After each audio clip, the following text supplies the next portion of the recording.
My name is Tim Clare. I'm Chief Operating Officer of London Jewelers in Long Island, New York. And we are members of the Luxury Jewelers Resource Group, which is a group of 13 jewelers across the country.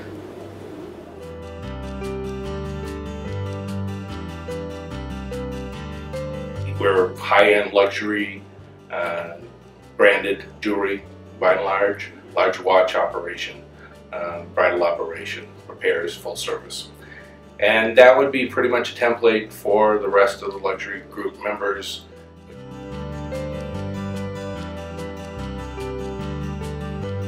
We internally built our own RFP. We brought all the technical people from the various parts together, built the RFP of what services we wanted, and then went out and hired a consultant to manage who would be qualified bidders, get the process done, analyze the bids, and help us go through the evaluation. This was the first time the group, for any reason, for any part of anything that we did, had come to a unanimous decision that the #1 ranked vendor for us was Raymark.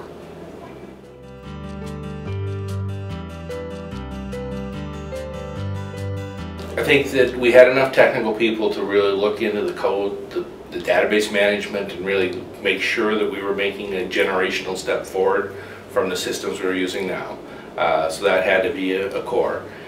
We didn't expect that everybody was going to have every functionality built into it, but when we left and we'd finished all the conversations, there was the idea, I think, being all family-owned businesses, we were impressed that that was part of the deal here, that Raymark was family-owned. And we just felt that the culture was a good fit, that as we sat through the business meetings and we split up, that we listened to the staff and what they were explaining and how the system worked in the application. We felt they basically could understand our businesses. We needed to just train everybody as to why our particular part of the jewelry industry was a little different than the jewelry industry as a whole.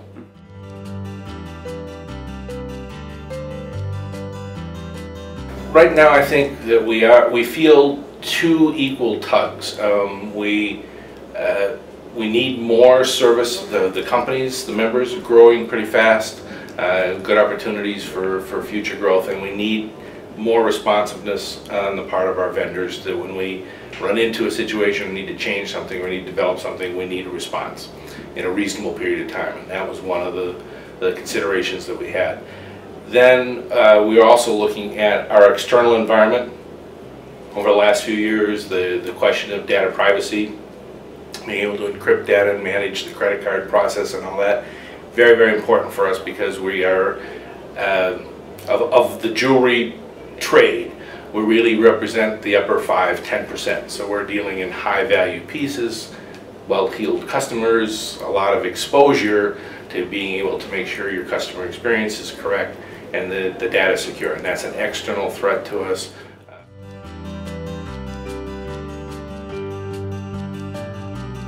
I think as we look down the road, and we've talked a little bit about this too, that the type of business we're doing has to meet up with the internet trade someplace. We don't believe that high-end pieces of jewelry are ever going to be a high-volume transaction on the internet, but we don't want to close the door to the fact that you could sell something through the internet. So again, I think as we look forward, we look at the customer experience. We look at ways to facilitate ease of payment and meeting the customer wherever the customer is. So being able to get to mobile devices, being able to expand on that outreach to customers and do so seamlessly to get our information under control, make sure it's accurate and online where our associates can use it. I think those are all parts of what we're seeing in the business. I think all of us have opportunities to grow our business, which means additional locations and the burden that puts on in terms of productivity.